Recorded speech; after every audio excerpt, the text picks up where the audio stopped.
So hi everyone, in this video I'm going to cash out on money SMS application. Okay, first of all I'm going to cash out, withdraw. This is my email. Okay, tourist withdraw. You can say withdrawal request accepted.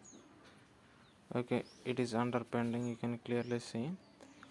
I have a doubt about this application. Is it safe? Let's find out, guys. Okay, first of all I'm going to show this SMSs that I received from this application. You can see, and I also got a text SMS from TikTok verification code, guys.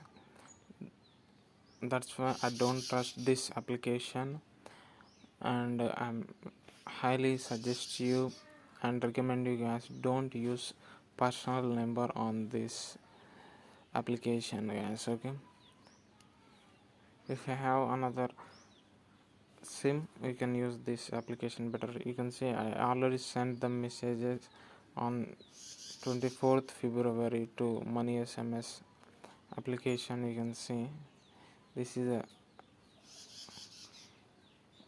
mail I sent to money SMS. You can clearly see the email support@money smsapp.com, but there is no response from this application. You can see, please use our contact form to submit your request. That's I got from this reply, guys, and there is no actual support for this. I think they are selling our numbers, so how they make money, guys. Okay, if you have any questions ask me. Okay, that's it for today, and thank you for watching. If you have any questions ask me, guys. Thank you.